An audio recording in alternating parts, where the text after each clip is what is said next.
Hey, ladies, welcome to Love After Divorce, the place for you if you're looking for a fantastic love life after a divorce or breakup. Today, we'll continue with the sisters of the Unhappily Ever After. In case you're just tuning in, these sisters are caricatures of women who do things that repel good men. These sisters represent things that all of us do that repel the humans in our lives. And if the goal is to have a wonderful life with a wonderful man, then you obviously want to attract them rather than repel them. So understanding how these sisters impact your love life is vital. So I use heteronormative examples, as in women that are looking for men. But of course, this applies if you're a man looking for a man, a woman looking for a woman. You get the picture. So with that in mind, let's start with a story about a cliche that is very relevant when it comes to things we do that repel people. We've all heard the phrase, it takes two to tango, especially at the end of a relationship. It's a way of saying that the problem in the relationship was created by the two people in it. It indicates that it's not villain versus victim. It's two villains, as in we both did something wrong. It was a back and forth, tit for tat. But dig this, women often say it takes two to tango, but they don't really mean it. We often pay lip service to the idea that it takes two to tango, but we still believe it was our partner's fault. It's like saying, yes, it takes two to tango, but he did most of the bad stuff. So they use the cliche, but it means nothing. And guess who's one of the worst offenders? Me. For years, I would say it takes two to tango, but really my ex was just a piece of shit. It wasn't until my coach showed me things I was doing in the relationship that contributed to its demise. For years, I played the role of victim and he was the villain. And I knew if I didn't figure out exactly why the relationship failed, I was in danger of repeating past mistakes. I was in danger of getting into another relationship that would fail. So here's a story from my life involving one of these sisters. Once upon a time, not long ago, I was in the kitchen with one of my kids. We were cooking. While she was peeling carrots, I said, "Don't use that peeler, use this one. It works better." When she was putting the pan in the oven, I told her which pot holders to use. And as we took a break from cooking, she reached into the fridge and pulled out some leftovers. I said, "Oh, honey, don't eat that. Eat the other leftovers instead." Then she said, "Mom, you're so controlling." I internally rolled my eyes and thought, yeah, whatever. Just wait till you have kids. And it's not like I had never heard that before. My husband has accused me of being controlling a few times, and I've heard the accusation other times in my life. So when the accusation comes, I get defensive. I go into martyr mode. Oh, really? I'm controlling? Well, where do you think the meal on the table came from? How do you think the bills get paid? How did you get home from soccer practice? It's because I'm the one making it happen. I'm not controlling. I'm in charge. And if I wasn't in charge, what would your life look like? I just didn't get it. I didn't see myself as being controlling. When the accusation flew at me, I just figured the members of my family were ungrateful assholes. And then it happened. I saw it. A few months ago, I went on a trip to Nashville. Before the trip, I told my hubby about it, and he said, "Oh, cool. Have fun. I know you'll have a blast." That's pretty much his reaction every time I tell him about a trip I'm taking. He's happy for me. He brings my suitcase up from the basement. He drops me off at the airport. He gives me a kiss goodbye. Then, after I got back from Nashville, my hubby said he was taking one of his kids to a dance competition in Ohio. And they were staying at a really expensive hotel where the competition took place. A few days before his trip, I said, "Oh, to save money, just pack sandwiches for the road." And it hit me. Oh my God, I am controlling. There was no part of him that was wanting to pack sandwiches for the trip. That is the last thing he would do for a 3-hour car ride. And it's not as if he was looking for my advice about his trip. When I took my trip, he said nothing about how much money I was spending. He made no assertions of things I should do. But now the shoe was on the other foot. He was traveling, and there I was trying to control how much he'd be spending at a McDonald's drive-thru. So yes, I admit it. I am a controlling Claire, or I was a controlling Claire. I'm working on it for the sake of my love life. This is something I must change. It's not only repelling to my husband, but every other person in my family and in my life. And when we get to the episode about controlling Claire, I'll give you even more examples from my life. I'm very familiar with the sisters of the Unhappily Ever After. I see them in myself, in my friends, and in my clients. And it's my mission to rid these sisters from my life and the lives of my clients, because it has such a big impact on relationships and quality of life. And speaking of relationships and quality of life, let's talk about the next sister of the Unhappily Ever After. We've previously talked about Save Me Susie, or I'm sorry, Susie Save Me, and Passive Patricia. You may already know the name of the sister I'm going to tell you about now from listening to the last episode, but whether you know her name or not, see if you can pick out the things that repel in this story. Here's the story. 4 women are at dinner in Chicago, a fashionable new restaurant. It's pretty packed. It's Saturday, and these 4 ladies are single.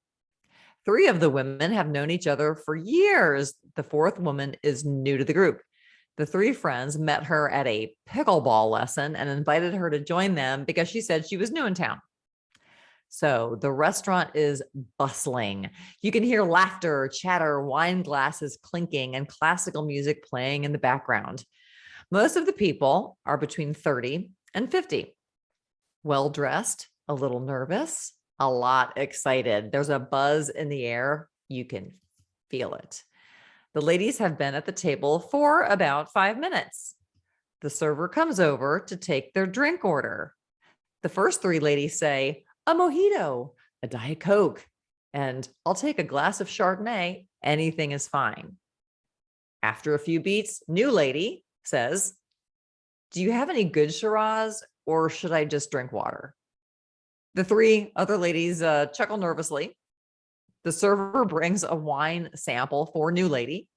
She tastes it and says, yeah, okay, I'll take it. But just tell the owner he really needs to work on this wine list. So the server is back at the table with the drinks. He describes the evening specials. It all sounds delectable. One of the ladies asks about the salmon. Another asks if nuts can be removed from a salad. And another asks about the lamb. New lady says, I really want to order the chicken, but I'm not sure I can trust that it's really free range. Many restaurants claim to sell free range chicken when it's not, and I have no interest in eating a chicken that was raised in a cage. The server says, ma'am, we get all of our meat from a farm about an hour away. This chicken was walking in the dewy grass and warm sunshine just a few days ago. I believe her name was Dorothy. To this, the 3 friends scream with laughter. New lady rolls her eyes and says, all right, fine, I'll take it. But you should probably put pictures of this so-called farm on the menu. So the ladies are chatting while they wait for their food. And as I already mentioned, there's a buzz in the air at this restaurant. Everybody is looking around. Rather than being intimately engaged with the people at their table, everybody is either sneaking sideways glances at who's nearby, or obviously craning their necks to see every person in the place. And you want to know why? It's because it's speed dating night. Yes. And this is a first. These 4 women are speed dating virgins. One of them is wearing a super sexy bustier under a gorgeous jacket. Her motto, tits up. One of them is in leopard print leggings, cowboy boots, and has big hair, a big smile, and ruby red lipstick, some of which is now on her teeth. One of them is in a classic little black dress with naturally red hair flowing down her back, and her stilettos to die for. New lady is in a business suit she often wears to work. All the ladies are chatting about the outfits worn by other ladies in the restaurant. New lady says, when it comes to clothes and men, if they don't like it, they can lump it. Not long after, dinner is served and it's fabulous. A few minutes later, the server is back at the table asking if everything is okay. Tits Up says, okay, this is fantastic. Cowboy Boots lady says, where did you find this chef? And Little Black Dress says, we're definitely coming back here. New lady says, yeah, the chicken is fine, but I wonder why you are serving hard butter with this bread. It simply won't do. It's literally tearing my bread apart. Is soft butter out of the question? Soft butter arrives. Then about 20 minutes later, it's time for speed dating. Right before the excitement begins, they're in the ladies' room. Tits Up is adjusting her bustier. Cowboy Boots is making sure she got all the lipstick off her teeth. And Little Black Dress is massaging her feet, wondering why in the hell she wore stilettos. New lady is still at the table. She moans, come on, let's get this show on the road, under her breath. And then it's time for speed dating. The hostess is on the microphone explaining how it works, and they're off to the races. There are so many eligible bachelors here. Little Black Dress talks to one guy who is so easygoing, he quickly makes it to her yes pile. The next guy, Little Black Dress lady chats with, spent way too much time talking about birds and looking at the ceiling. She knows way more than she wants to about turkey vultures.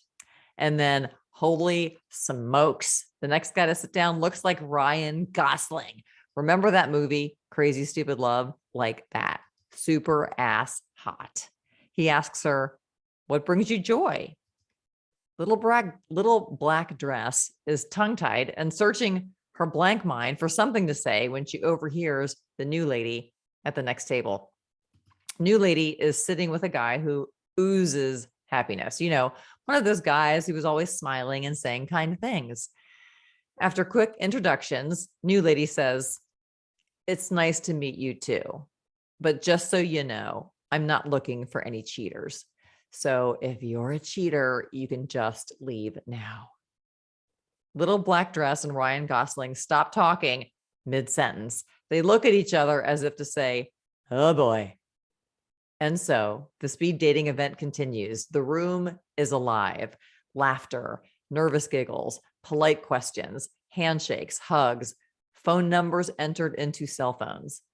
After a few hours of dinner, speed dating, and mingling, people head out the door with dreams of new love dancing in their heads. New lady stands by the door waiting for the other ladies. Two men pass her. As soon as they're out of earshot, one of the guys looks at the other and says, she could ruin a wet dream. Tits Up, Cowboy Boots, and Little Black Dress make it to the door where they see new lady. The four of them walk out together. New lady says, well, thanks, ladies. While it was nice to see you, that's 3 hours of my life I'll never get back. She gets into her Uber and rides off into the night. The remaining three ladies stand on the sidewalk and regale each other about the night, the good, the bad, and the ugly.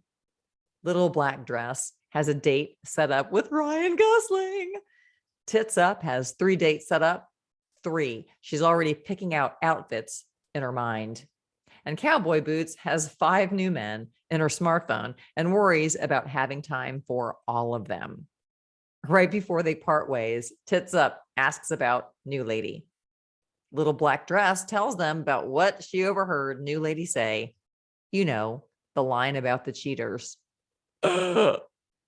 Cowboy Boots says, that one is nuttier than squirrel poop. We are not hanging out with her again. And that, my friends, is the story of this particular sister of the Unhappily Ever After. Can you guess her name? Yep, it's Bitchy Bertha. And yes, she has no idea she's turning off good men and potentially good friends. She thinks she's just being honest and standing up for herself, but she's not. She's repelling all the humans. There is a way to be honest and advocate for yourself, but the Bitchy Bertha method doesn't work. It does not get you where you want to go. It just seems to be effective. But the great news is that being a Bitchy Bertha is not a life sentence. It's just a matter of having the skills of being honest and straightforward without repelling people. But the problem is most of us don't have the skills we need to attract instead of repel. All of us share traits with these sisters of the unhappily ever after. How do we know? Because so many women roll from one bad relationship to another. They keep thinking men are the problem, but that's simply not true. If it's true that men are the problem, we're screwed. Because if men are the problem, we are powerless. And who wants to be powerless? Nobody. So if the opposite is true, that we have agency and power, then we have control about how our relationships go. We don't have to make the same mistake twice or 3 times. Old role, the woman who attracts creeps. New role, the woman who attracts keepers. And the quickest way to do that is to figure out what you're doing to repel the good guys. And the way I help you develop the skills to do that is different from many other coaches. As a relationship and dating coach, I don't just tell you what to wear or what dating apps to use or how quickly you should answer a text. Sure, all of that comes up. But you already know that you can have a great body, lovely clothes, a wonderful dating profile, and the perfect hair and still end up in a relationship with a frog. Believe me, I know. Been there, done that. Before you get to the perfect outfit part, we do the important work of gaining the actual skills you need to attract good men. We sniff out and transform any of these sisters of the unhappily ever after that are screwing up your love life.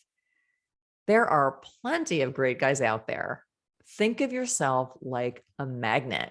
You are either attracting great guys or repelling them. Attracting good men is a hell of a lot more fun. And if you need help, set up a free chat with me. We'll diagnose which sister or sisters are keeping you from getting the man of your dreams. It's time for a love life do-over. Until next time, when we introduce another one of these sisters, I'm Dawn Ziegler, and this is Love After Divorce.